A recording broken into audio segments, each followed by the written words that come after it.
ஆண்டவராகிய இயேசு கிறிஸ்துவின் நாமத்தினாலே குயவனின் கூடாரங்கள் ஊழியங்கள் சார்பாக உங்கள் ஒவ்வொருவரையும் வாழ்த்துகிறேன். இந்த நாளிலும் கூட ஆதியாகமம் 14வது அதிகாரம் 14வது வசனத்திலே நம்முடைய முற்பிதாவாகிய ஆபிரகாம் தன் சகோதரனாகிய லோத்து சிறைப்பட்டு போன போது அவன் எப்படி போய் அவனை மீட்டுக்கொண்டு அவனுடைய சகல பொருட்களையும் மீட்டுக்கொண்டு வந்தான் என்றால், அந்த 14வது வசனம் அதில் தன் வீட்டில் பிறந்த கைப்படிந்தவர்களாகிய 318 பேருக்கு ஆயுதம் தரிப்பித்து அவர்களை அழைத்து சென்றான் என்று பார்க்கிறோம். இன்றைக்கு உங்களுடைய வீட்டிலே, என்னுடைய வீட்டிலே ஏதோ பிரச்சனை, கடன், வறுமை, வியாதி, இதிலிருந்து நாம் அந்த சிறையிருப்பிலிருந்து நாம் மீள வேண்டும் என்று சொன்னால் நாமும் நம்மளுடைய முற்பிதாவாகிய ஆபிரகாமை போல செயல்பட வேண்டும்.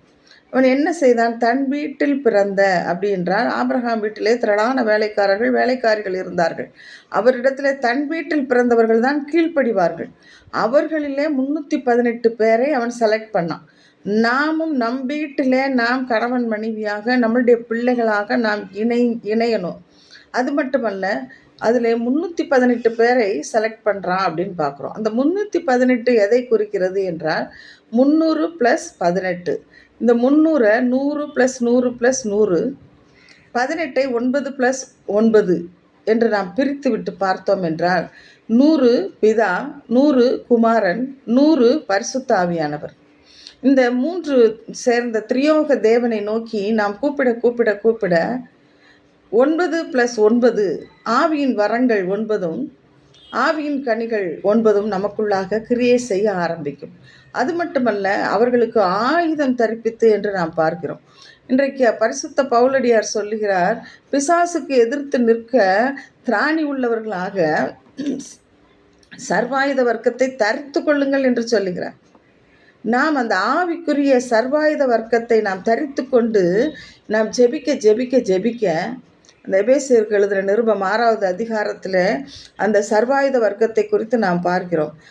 அதை அணிந்து கொண்டு நாம் ஜெபிக்க நம்மளுடைய வாழ்க்கையிலும் வியாதி, வறுமை, கஷ்டம் எல்லாவற்றிலிருந்து நாம் விடுதலை பெற்று எப்படி ஆபிரகாம் லோத்தையும் அவனுடைய சகல பொருட்களையும் திருப்பி கொண்டு வந்தானோ அப்படியே நம்மளுடைய வாழ்க்கையிலும் சகல ஆசீர்வாதத்தையும் கொடுக்க ஆண்டவர் போதுமானவராய் இருக்கிறார்.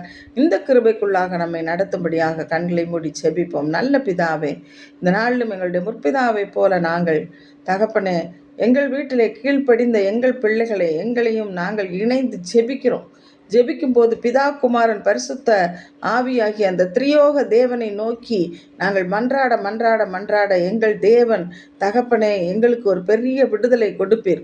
பிசாசுக்கு எதிர்த்து நிற்க நாங்கள் தகப்பனை திராணி உள்ளவர்களாக சர்வாயுத வர்க்கத்தை தரித்து கொண்டு நிற்கும்போது எல்லா பிரச்சனைகளிலிருந்து எங்களுக்கு விடுதலை கொடுத்து எப்படி லோத்தை திருப்பி கொண்டு வந்தானோ, சகல பொருட்களை திருப்பி கொண்டு வந்தானோ அப்படியாக எங்களுடைய வாழ்க்கையிலும் செய்ய நீர் போதுமானவராய் இருக்கிறீர். உம்முடைய கரத்தில் எங்களை தாழ்த்துகிறோம். இயேசுவின் மூலம் பிதாவே, ஆமேன். அல்லேலூயா. God bless you. கர்த்தர் உங்களை ஆசீர்வதிப்பாராக. ஆமேன்.